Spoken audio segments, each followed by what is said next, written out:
She's here. ஆடுது மாமா எடுத்துக்கலாமா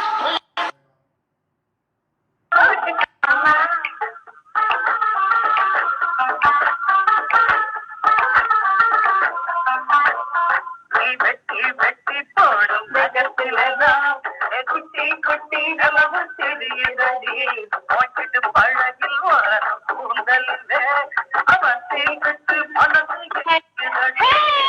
Okay, we're done.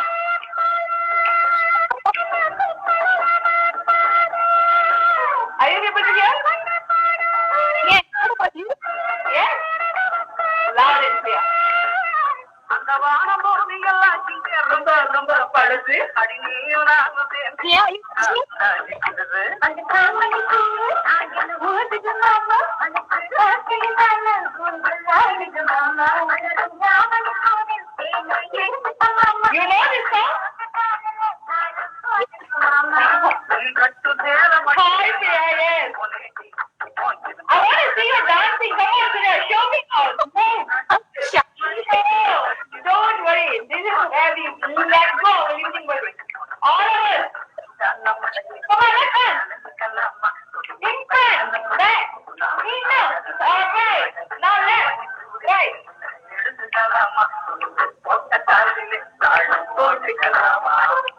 All right. That was wonderful. Just give me a second.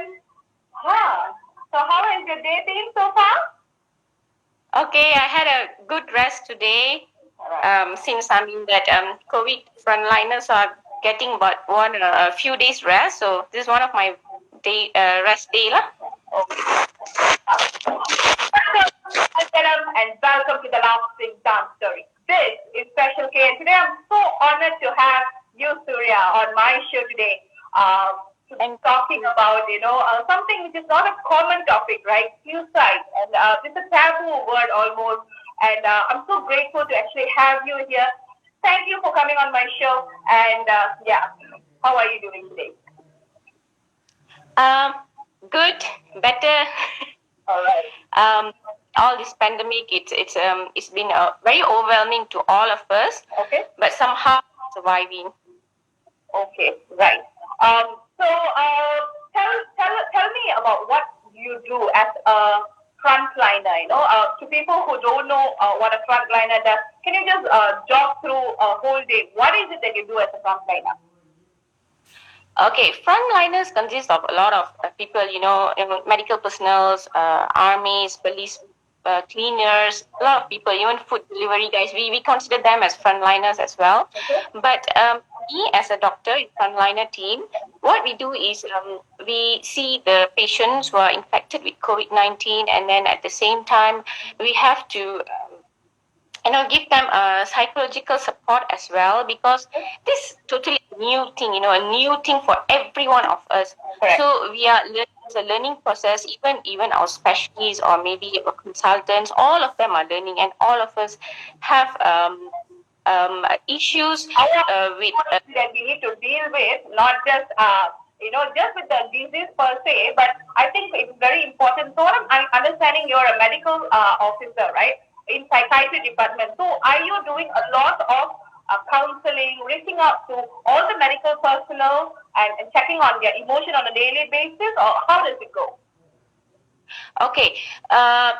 I'm actually from psychiatry, yes, but currently I'm actually in the COVID rotation. So that means I'm inside this COVID ward, dealing with COVID patients. But there are a few of my colleagues in the department still who are dealing with psychological help that they can actually give to the patients, the medical personnel, or sometimes even the family members of the patients. So they have this team where they actually provide psychological first aid. They reach to them, and for those who are reaching them in where they need some psychological aid, so these people are helping in every way that they can. And I don't know, what has your learning? Okay, yeah. So before to that, right? Let's take back a little bit about our background, how we know each other. So we both did medicine, right, in Panjajaran University. Yeah.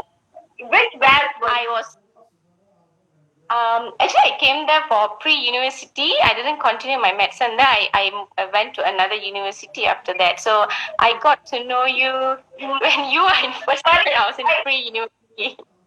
Yeah, Malindo, Kondo Malindo. Malindo, yeah. Malindo, okay. Pono Malino. So you were like staying beside Chandrika's room or something like that, right? I was below. I was next to Yuarani. I was at the other side, the other block. You were that block. Near the Bapa Kosa block. Place, where were you during my medical school? But I remember you clearly. I definitely know you, and I remember very initial years. Okay, now in practice. Okay, so you did medicine somewhere else. So where did you go to do your medicine? I went to University Sriwijaya in Palembang. Okay. Sumatra.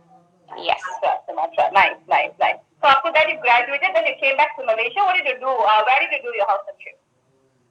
I did my housemanship in a hospital Teluk Intan, and then I joined hospital Sungai Buloh after I got married. Okay. And in emergency department for about 5 months. Then I joined psychiatry department. Okay. So why choose psychiatry? Because not everybody can be in this psychiatry field, as you know. So I felt that I wanted to, help people in a psychological way, emotionally, those things. Not everybody can reach people who have emotional issues or psychiatry issues or even mental health issues. So I feel like you had a gift from the very beginning, even before choosing psychiatry. Did you recognize that you were able to empathize with these people who were in deep pain, and to those who cannot communicate to other people on a normal way? Was that something that you recognized because innate in you? Yes, I recognize, and at the same time, actually, my maternal grandmother is a schizophrenia patient. She's my late grandmother. So when I see her, and I grew up with her. Basically, she brought me and my siblings up. So I feel that I have the ability to understand and empathize people with mental illness. So I chose this field happily. I want to ask you something which is very personal, so you can choose to answer or not. But did you have any fears? See, because mental health is something that runs in genetics, right? Especially if you are from the maternal side, if it happens, even the dominance is even higher.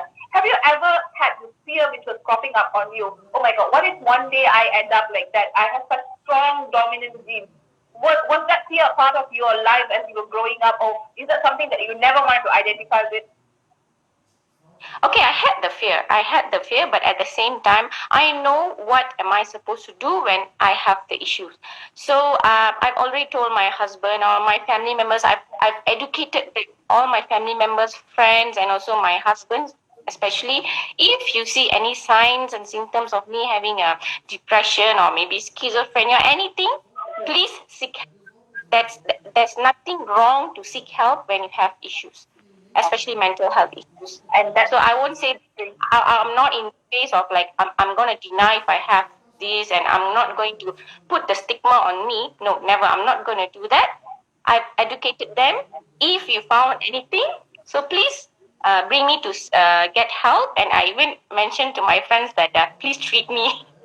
Wow, yeah, I think that's a very brave thing to even recognize that, you know what, it doesn't spare us. All of us are at the, how do I say, right? All of us can be to get it.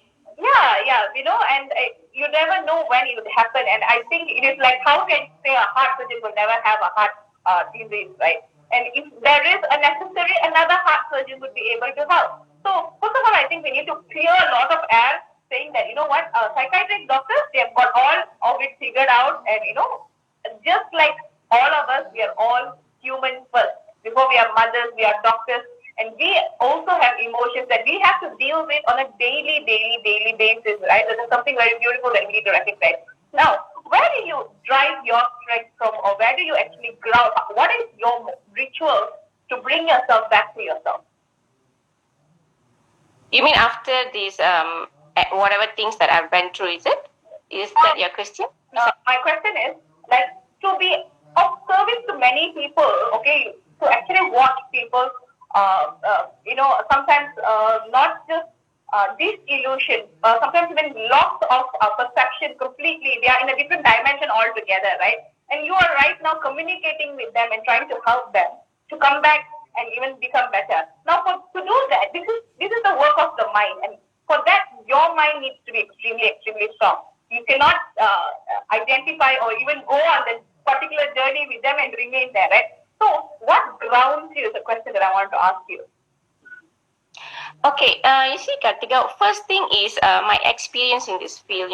I've seen people, usually my patients, and I'm in this community psychiatry unit where actually I go to their house, patients who does not or refuse, who have poor insight to come for their, what is that, medical follow-up. I have to go to their house. So when I go to their house to give our treatment and I see them, I learn that these kind of people actually need help. The awareness, they're lacking of awareness, and also the family lacking of awareness for sure. And another thing is my personal things, as I say, that it's about my grandmother who had schizophrenia. So I've seen her, how my uncle, my mom, my auntie struggle to take care of her. She was even admitted in a hospital Tanjung Rambutan. So I know how.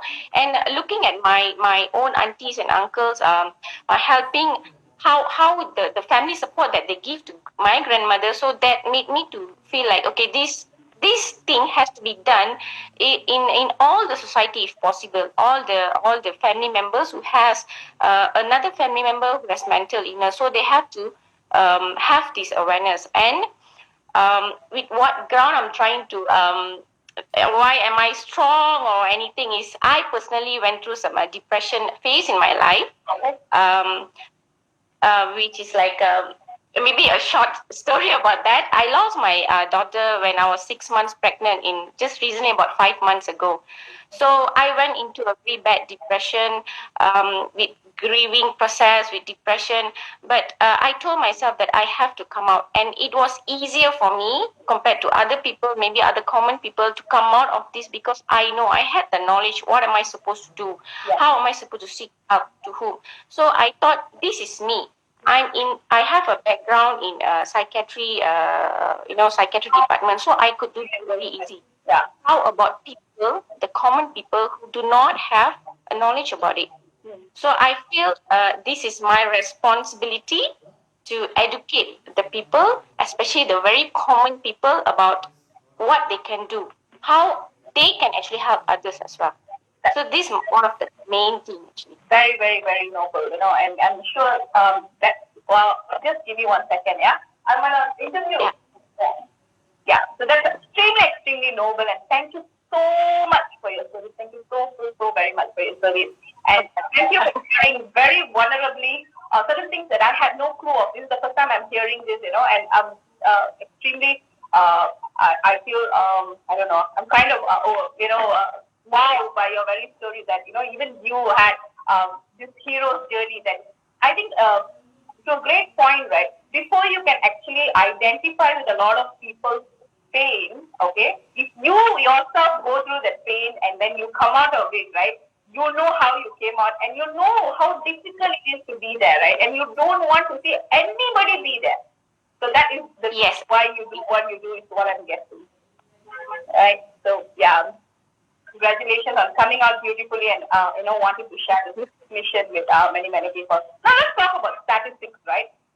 You're in the psychiatry ward. So where does what is the percentage of suicide which is happening with psychiatric patients, or even and the population, in correlation with population? Do you see a pattern?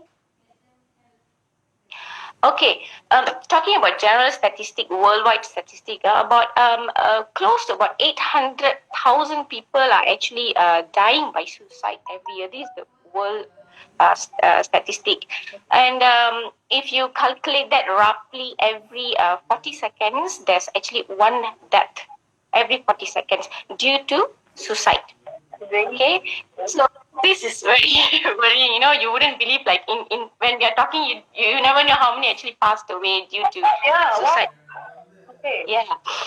Um, This thing does not I would say that the highest population of people what is that having the suicide crisis is about 79%, 79 to 80%, which happens in low and middle income countries. This low and middle income because it's contributing to the risk factors of suicide every year. And if you ask me, that suicide is actually second leading causes of death in 15 to 30 years old people in our worldwide actually. What really fascinates me, they are giving so much of importance. Are you able to hear me? They give so much of importance for this COVID-19, but not so many. I think Malaysia has had what more than 100 deaths over these 3 months of lockdown. I'm not being not sensitive about it, okay? I'm extremely sensitive about it. I recognize there is a need for all of you, and I'm extremely grateful. But hey, let's look at people who are struggling with mental issues. Those people are those people who really need help, right? And they are dying at a crazy rate. And what is being done for them? Why there's not so much of thing being, why not so much of government policies to actually bring these people, get them the enough help? So many policies can be made. This is one of my biggest, thing that I go. A lot of people don't get the help they have to get because they can't afford it. In the third world country and all that, they cannot afford to go and see a therapist. There is no enough structure to it around it. And I don't think, is there enough psychiatric doctors, amount of psychiatry and psychology doctors in relation to the how do I say, the magnitude of the disease itself is something that I want to ask you. Okay, actually, we are lack of psychologists and also psychiatrists especially. But somehow, I mean, I'm not very sure with over there, but here we are even when this pandemic is occurring, as I said, all this psychiatric department, every hospitals, they are actually working hard managing these issues even during this pandemic by creating this psychological first aid group. We are really reaching out, even all the patients in the ward, all these patients who are admitted due to COVID-19, all of them are actually getting messages from us, help in every way. Even sometimes they miss their families, or sometimes they even need some kind of food. They say, I feel I want to eat this food because I'm not at home. I've been in the ward for a few weeks. Yes, we are there. We are actually there to help them in every way. So I'm not very sure about there, but here in Malaysia, it's been very, very actively implemented regarding this mental health during this pandemic. It's very actively implemented. Definitely, yeah. So that's something very, very awesome that I'm hearing. Coming to my next question, right, which is so coming back to the population in Malaysia, right? So is there a pattern that you notice that is there a prevalence? So we're talking about low socioeconomic groups, right? So you notice that it happens more there because of lack of awareness. Now, people who actually come to the hospital are people who are to a great extent been helped by so many factors, and I think that's just the tip of the iceberg, right? But like below that is what we are trying to create more awareness, right?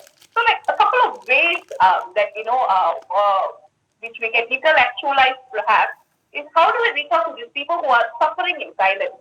What are the few things that we can tell them that, hey, you know what, if you're going through this, don't feel bad to just seek help, or what are the other things probably we can reach out to? Okay. Most patients that we see, usually they do not come to our clinic settings, Okay. Those suicidal patients, they do not come to our clinic. Can you hear me? Is it clear? Just give me 1 second. Yes, sorry. Okay, yes, I can.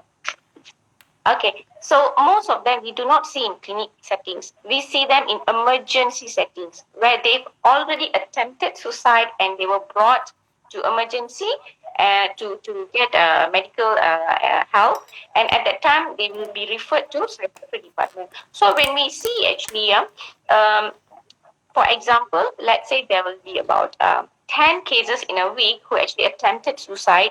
I would say that about only two of them who actually has a proper reason, a real issues with their life that they actually attempted suicide. Okay, attempted suicide in the sense of they do not usually people who want to attempt suicide is not those who want to end their life. They just want to end the pain. They just want to end some problems that they are facing in life.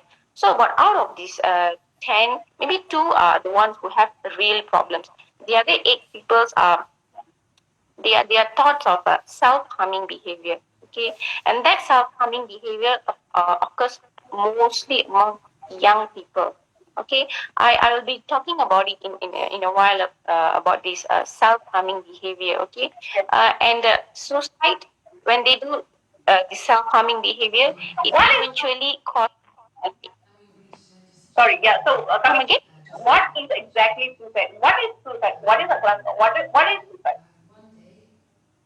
Okay, when people, let's say, for example, I have some issues, like maybe I was in depression and I tried to, I wouldn't have seeked help, maybe thinking that there's no one to help, no one can understand my feelings because I'm the only one who's going through this. So others cannot understand because they are not in my shoes. So these kind of people who do not seek help, they think let's just end life because ending life can actually end the problem.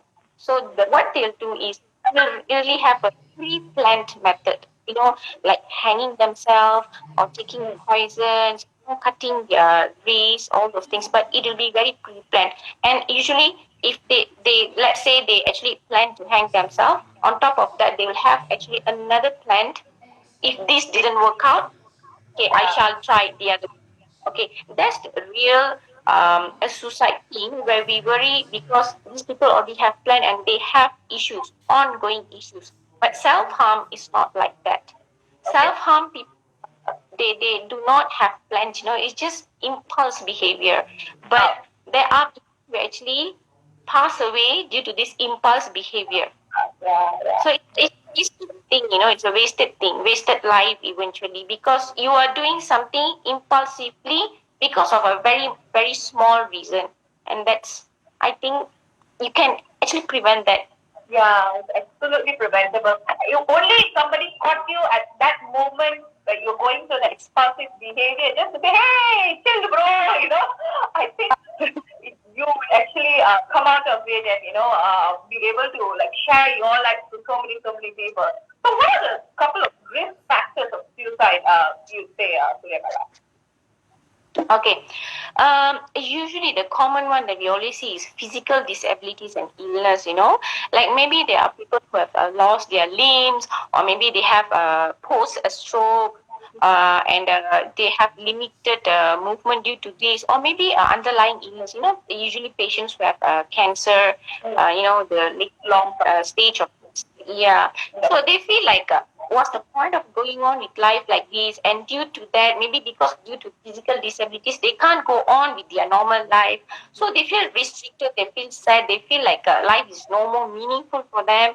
And at the same time, they will have this thought of they're actually burdening, their family members. Okay, so that thought will actually make them it's okay for me to lose this life rather than being a burden to other family members and I'm not contributing anything. It's okay for me to go off from this world. So that's one of thing. Another thing is losing friends or family members to suicide, because when they lose family or friends to suicide, it's been in their mind thinking that it's actually one of the way to settle problems in our life. So when you already have an example there, that could be a triggering factor for you to actually attempt suicide eventually when you have a problem and you can't cope with the problem. Okay. And another thing, this thing is very common among young people. Ongoing exposure to bullying behaviors. That's very, very common nowadays, right? You go to school, you go to college, people are being a victim of bullying thing. Only, yeah. So to yeah, so they're being bullied and they don't know where to approach. They don't know who to approach help for, and they don't know how to handle this. So what they do is, and they end their life.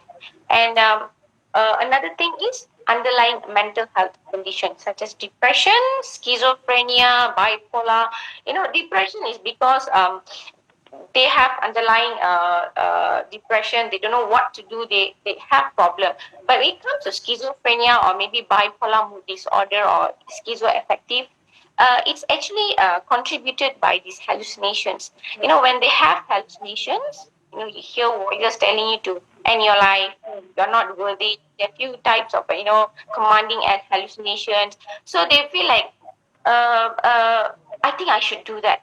People with schizophrenia or bipolar mood disorder, when they have this hallucination, usually they are in the psychosis phase where their insight and judgment is not there. Okay, so that means they don't know. Okay, when you hear voices saying that, I think you should just end your life, you should just take a knife and stab yourself, they don't know that this is just voices, just commanding voices, which is not there actually, because their and judgment is not there. So they tend to follow the voice. And there are few cases that I've seen people like these with underlying mental health issues have committed suicide. Yeah. Yeah. Okay, and other contributing, risk factors are like relationship problems and people who have previous suicide attempts. As I say, the self-harm behaviors. So when they keep doing it, at the end of the day, somehow rather accidentally, they lose their life. Those who have done self-harm behavior. Uh, and other factors could be like history of substance abuse. You are abusing substance like drugs or maybe alcohol, and you overdose on that, thinking that it calms you down, and that can actually contribute for losing your life as well. Okay. So yeah, that is an accidental overdose. And yeah, but will that be a suicide if you actually overdose, and will that come under a classification that's a different ball game altogether, right? It can be both, because usually people who are how do I say are taking substance, they feel calm, taking it. Like the few, you can sleep. Some of them take certain substance to help them to sleep. Some of them take substance to help them to be very awake, to make them feel active so that they can keep on going with work. And they find it to be very nice, calming. Yes. Dalam mimpi this kind of thing, terbang or whatever thing. So ended up they might keep on doing it, taking it on everyday basis. This is for people who wants to be, on the high side. That's another one. Those who feel that substance can actually help them to calm their sadness, make them to feel have a good sleep, or make them to forget all their sadness or everything. Eventually, they feel like, why don't I just take this and everything? So that will fall into suicide classification. People with like benzo addiction and all these people usually are more prone, I'm guessing, because somehow they kind of Yes. Go into like directly overdose in the fields and stuff like that, right? Okay. Yes. All right. What are some warning signs of suicide, doctor? Yeah. Okay, you see, not all pain are visible to our eyes. So we have to bear in mind that someone who is suicidal, someone who is depressed, would not always show the sad face, they keep crying, or maybe they do not dress up. No, you cannot assume that thing, okay? Some warning signs that you can actually look is what is that? These kind of people always say that I'm feeling hopeless. I got no hope in my life. I got no mood to do things. All these things, they won't come and tell you that I'm actually feeling sad. I feel like I want to end my life. No, not all will come and say that. In fact, people will be like in a very cheerful mood, and the next day, all you know is you hear the news that they have passed away because of attempting suicide. So small things like they say, I got no mood. This person, they are very cheeky person, or maybe they are very socializing person. They used to go out, but maybe recently, a few weeks time, when you call them to go out for a coffee or a drink or movie, they say, no, I'm feeling tired. I just want to rest at home. These are small little things that you can actually look out for in people like who has this suicidal thought. And some of them can actually portray aggressiveness and irritability very easily, even for small things, for maybe they've lost something, some of their valuable things, or something important. They show aggressive or irritability, easily irritable towards a family, towards friends. Uh, you can realize they are not a cheerful person. They are more of a moody kind of person. So when these still things are warning signs, and some of them might show dramatic changes in mood and behavior. Like as I said, avoid coming out with you, they'll avoid talking to you. uh, you can even see some people that they've lost weight. They have poor appetite, and then when you try to call them and try to reach them, they do not answer your call, they do not reply your WhatsApp messages, all those things. So when you have friends or family who are doing this, please check on them directly. You can actually go, if they are nearby to your house, go to their house and find out what's wrong with these people. A simple message, how are you, do you want to talk, I'm here. All those things are actually helpful in this. So these are kind of warning signs you see. And on top of that, few other warning signs are like, they can engage in risky behaviors. Okay, because at the back of the mind they feel like, I think I want to end my life. So they might just bring their car and drive very speed, you know, and you say, no, I want to go and try these certain activities which is very risky, when you actually know this person are not like that. Suddenly, So all these small or suddenly they are like doing things which is not the norm. You know, yeah, no, these people is like very nice people, very from a very, very goody person. I'm not gonna drink this, I'm not gonna take this, but suddenly say, hey, I feel I want to try that substance. It's okay lah. It's just once in a lifetime. I just want to try. So this kind of new things. So it's actually a warning signs.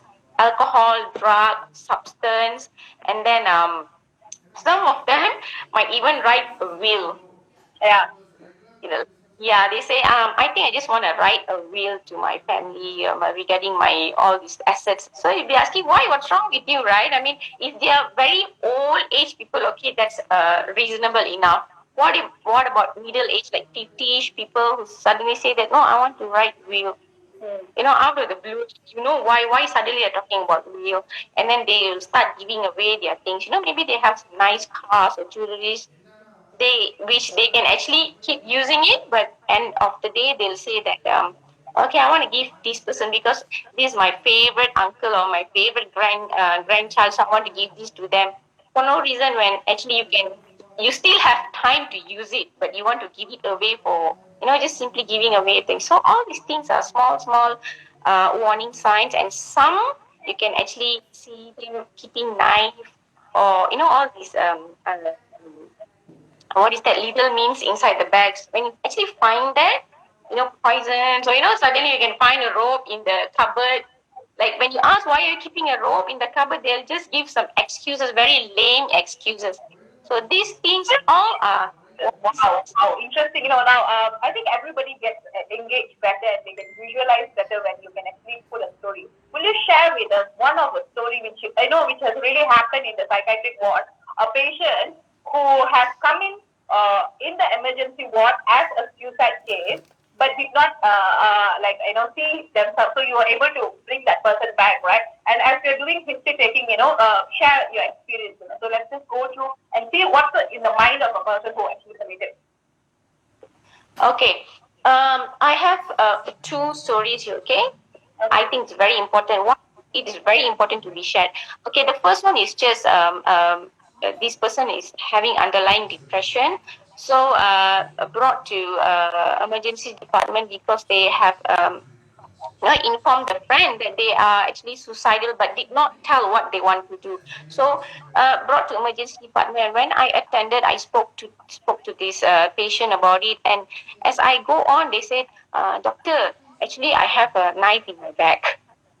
So that actually it scares you. Yeah, a knife in my handbag, and I'm like, why are you keeping it? It's not to harm. I'm not worried about harming that, whether the patient is going to harm me, because we know how the preventative measures there. But why are you keeping in the bag? No, actually, I wanted to end my life. So how I deal with it is, you have to You shouldn't straight away say, "Oh no, you're not supposed to commit suicide. No, you have to go on with life." All those things. No, you ask them. Okay, you are having a knife in your bag, so that means you actually plan to attempt suicide. So how do you think actually I can help you? So you ask them, because these people, they actually need help. They do not ask. Okay, so as they are there, you stand there, you offer yourself to help them. And that's when actually they'll open up to you what is their problem, because they know, okay, there is this person, somebody here to actually help me, to actually listen to me. Most of these people who have wanted to attempt suicide, they need someone to listen to them. Rather than helping out, they need someone to listen, not to judge them. Okay, so the other story is, it's an accidental suicidal thing, I'll say. This person, she's a young lady, very young compared to my age as well. She had a child, and she was in a very abusive relationship with the husband. Husband is an alcoholic who eventually comes back home and hits her physical abuse. But she could not ask help from her family members because she has a very broken family, a very poor, from a very dynamic family background. Mother is no more there, so only father, and she was brought up by uncles and aunties. So eventually, when she got married off, she feels that she is no more a burden to the family, so she did not want to seek help. So what she did, she bought this paraquat, the thing. So she bought, yeah, so she brought that together with her daughter, who's about, I think, 3 or 4 years old, I guess. Brought the daughter to the playground. She wanted to end her life and her daughter's life, actually, of it, daughter. But I think she had that, motherly thing, that she did not, why this girl should die. Her worry at that time was why she wanted to bring her daughter together was, she said, I don't want to leave my child here. I'm very sure my husband wouldn't take care of her. So that was a concern.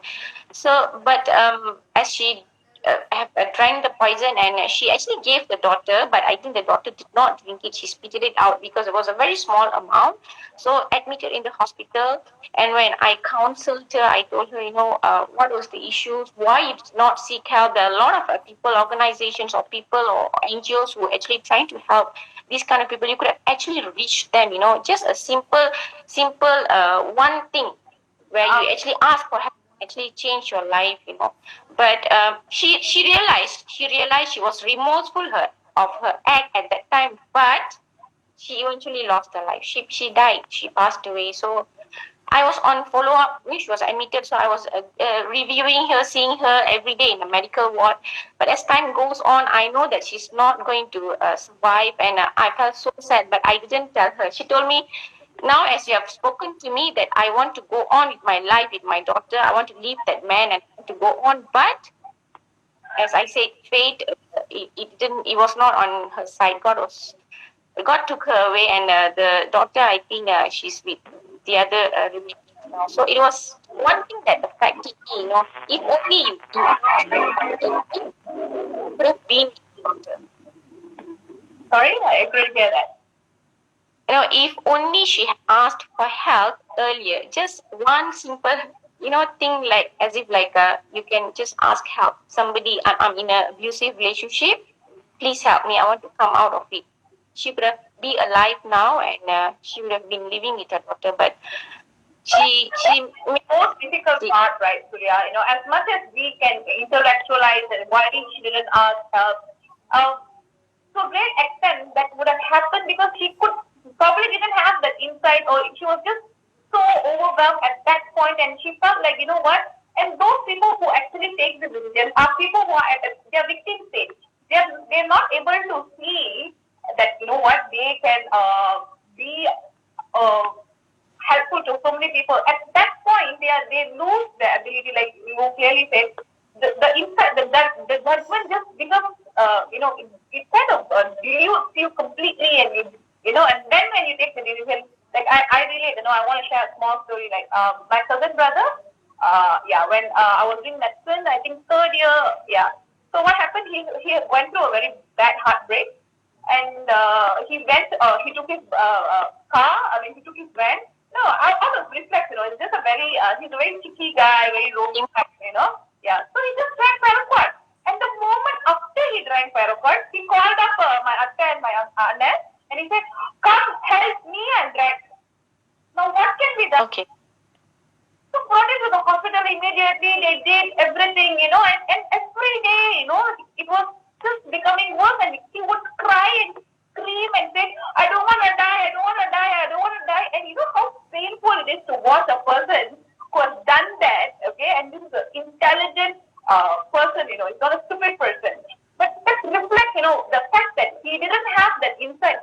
He has been there for so many people during, going through whatever. But at that point, he didn't have it, right? And yeah, and we lost him finally. I think over 7 day period or what, everything started shutting down, shutting down, shutting down, shutting down. And it was such a painful thing to watch. It took a lot of my energy, And it is really, I'm so angered with that situation. Until today, I can't deal with it.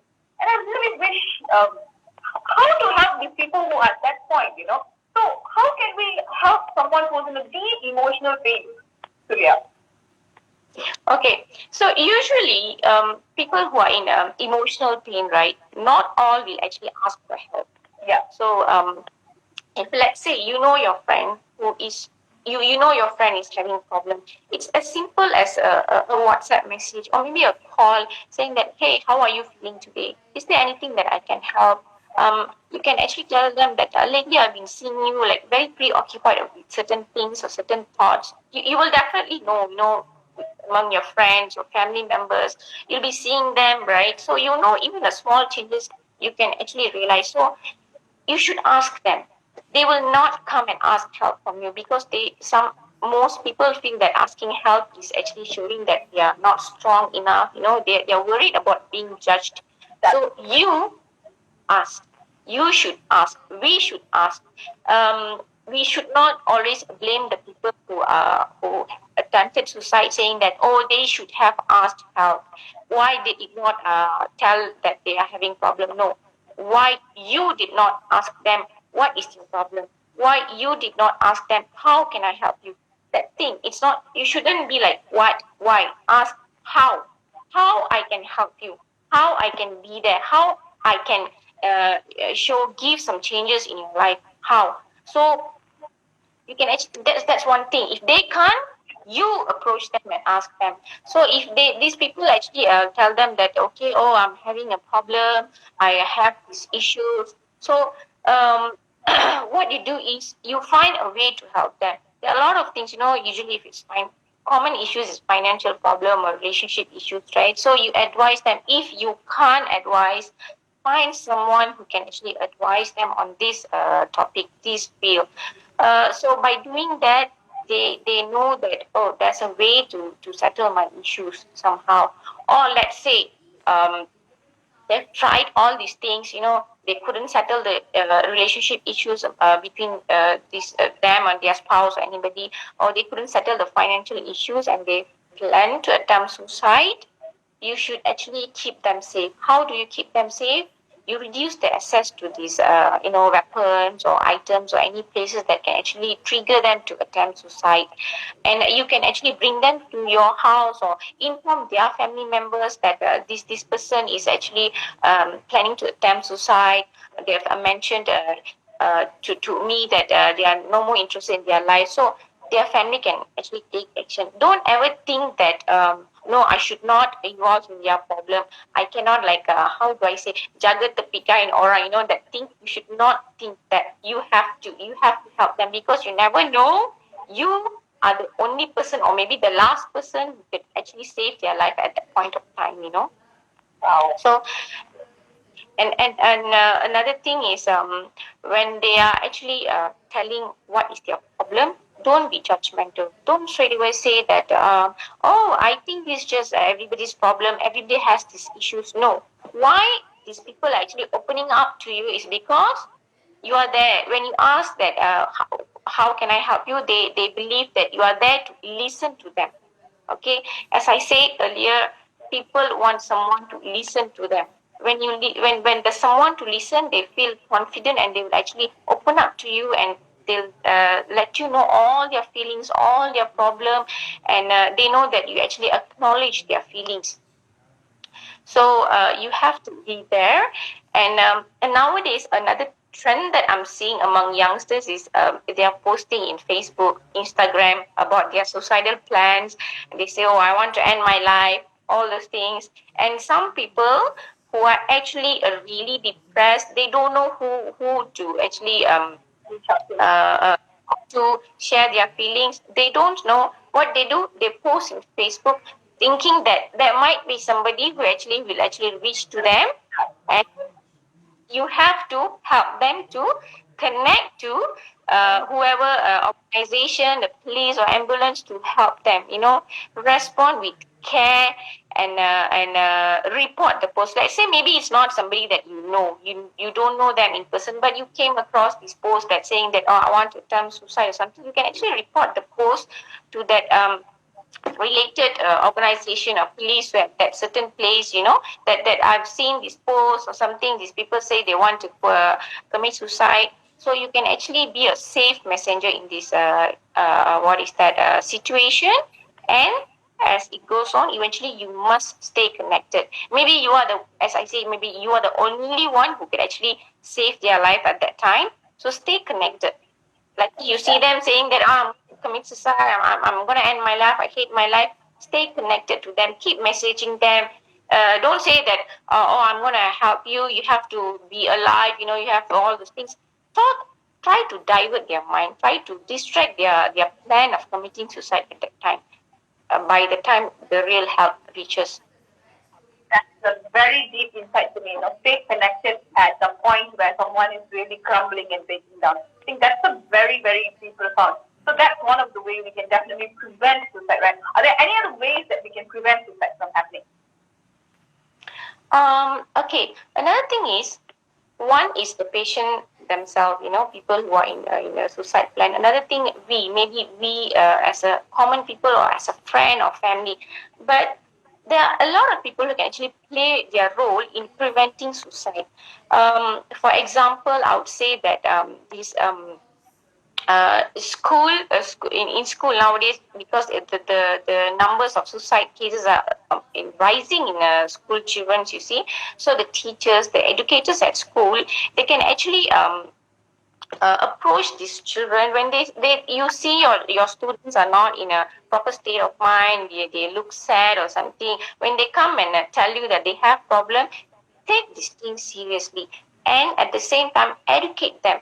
Not all the places have suicide what is that education, so you have to educate the school going children about the risk, the effect of suicide. How does it affect your life, your family? Why are you doing this? All these things. So education, it starts from education.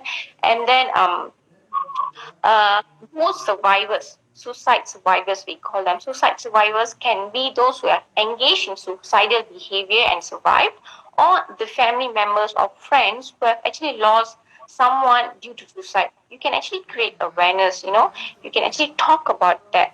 You can tell the other families, or you can write a post or blog, all those things about suicide, how it affected you, losing someone, losing a family of friend, how it affected you. So these things might actually change the people who have plans to commit suicide, to think that if I've lost my life, I've no more in this world, how it can actually affect my parents, my children, they're going to be sad, all those things. So there is a chance for them to change their mind.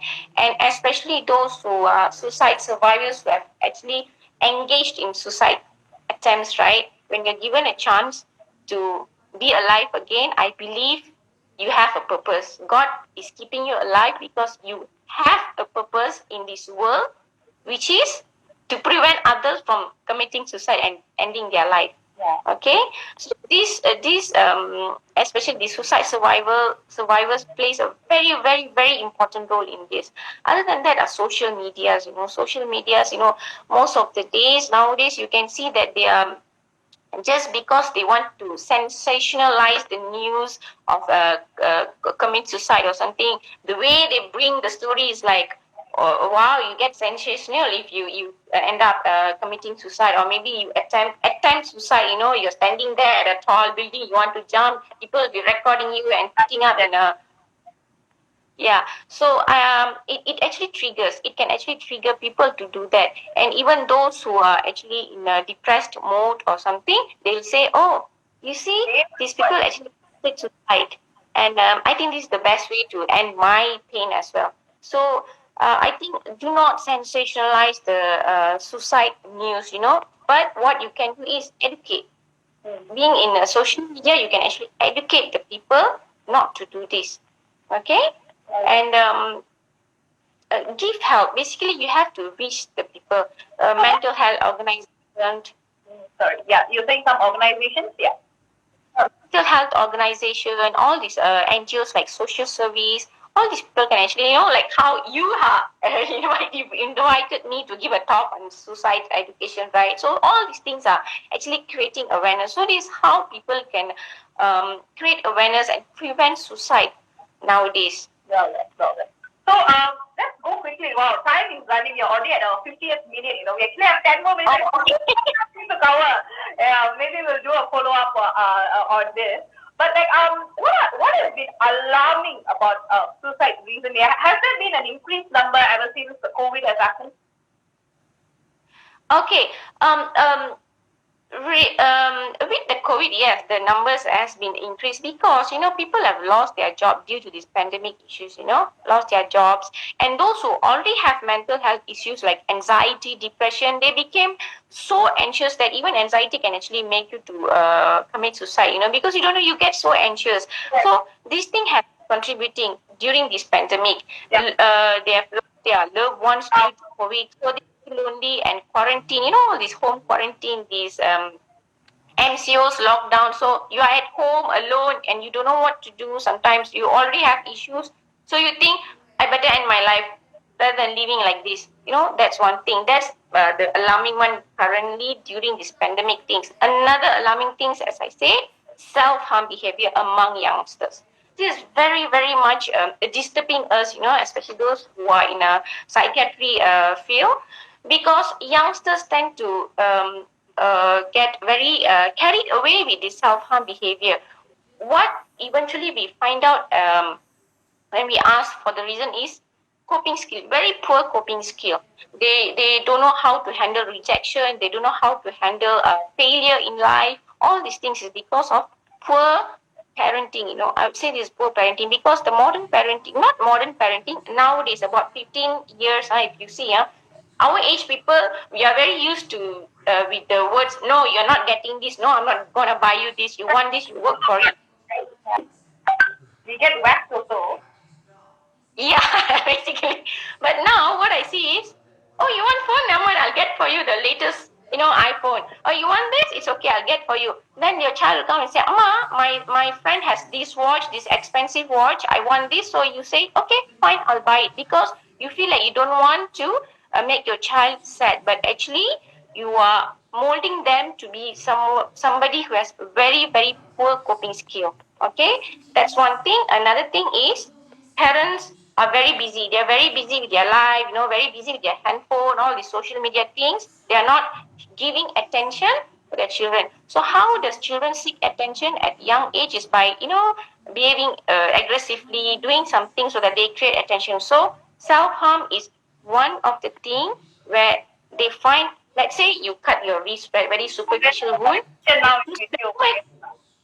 Oh, you hurt yourself, come. Then they show you love. Oh, what you want? Why are you sad? Or you want this? So they'll come and get for you something. So the children grow up believing this is a way to get self, attention. So as time goes on, they do this. But unfortunately, some of them might actually eventually lose their life.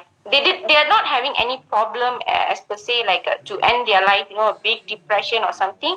But this kind of self-harm behavior makes them to lose their life. So that's very sad to see among the youngsters nowadays. It's very sad, and the number is increasing for petty reasons. They're doing this, And it's very, very because of poor, like you said, poor parenting. And I think to a great extent, the parents itself don't know how to parent. So there is no grounding as to sometimes a spiritual grounding or some value and virtue education from a very young age. Being a part of a community which is really growing you a wholesome way becomes very good for the child to nurture and grow is something I have here. That's something that I really think the world should aim to go towards.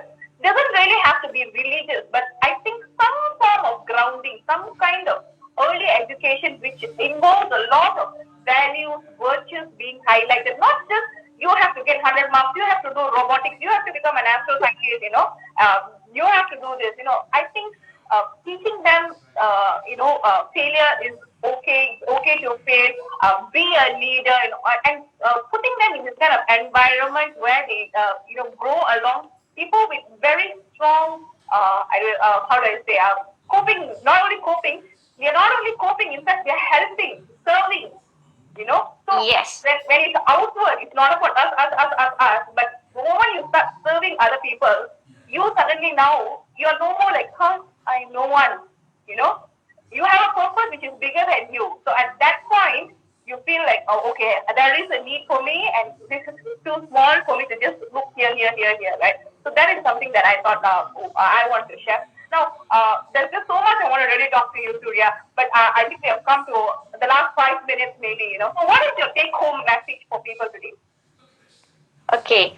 My take home message is you don't see people's pain. You will never see, maybe you will see a bit of it, maybe a 10% of it. Even the one also, if actually they decided to show that I need help or something. Okay. So you have to be available. You have to check on people. Maybe those days you will be thinking, no, this is their own personal problem. We should not get involved. But now you have to be responsible. Let's say you have friends or families, be there, ask them questions. How can you actually help them? Okay. Another thing is for people who are having problem. You might be thinking that asking help is something very weak, showing that you are weak. No, if you ask me, the strongest thing that you can ever do is asking for help. Okay, that's the strongest thing you can ever do. Ask for help. There's no wrong in asking for help if you are in problem. All right. So this is something that I really want to share with all my audience who's listening to currently on this show and also as a podcast later. And at any time if you're watching this, and if you feel you are alone, you need someone to listen to. You can always reach out to me. I'm going to be leaving Suriya Kala's handle here as well. So if you really feel that you need help, you can connect to her. I'm sure she'll be able to direct you in a direction where you can get at least the emergency help, and then later we'll figure out a way that will work for all of us. All right. So I just hope that today you got a little bit of value from speaking about suicide. Don't make it like as if it doesn't happen. It does happen, and I think a lot more attention needs to be given around it. Let's all prevent it as much as we can, and let's be watchful of the people who's around us, and tell our friends, hey, you know what? I've got this issue, and if you watch me and I'm not here, come help me. Scream for help if you have to, but just ask for help, because that is a sign of not weakness, but that is a sign of strength. And when you do that, I think you will be making the planet a better place. And thank you so much, Surya, for coming on the show. Thank you, Kartika. Thank you so much for having me, and thanks for giving me a platform to actually spread the awareness about suicide, especially because you need awareness. There's a lot of our people are actually a lack of awareness on how they can actually ask help and how they can actually help people in need. So thanks for giving me this opportunity Thank again. you so much. Thank you for your service. We will be in touch. Maybe I want to talk to you about bipolar disorder sometime soon, So we'll get in touch, and then we'll feel a little bit about that sometime soon, probably in a week or two, all right? So thank you so much, and I'll reach out to you again. Tata, bye-bye. This is the last thing done story. I am Special K, and we are signing out with Suriya Kala. Say bye! Bye.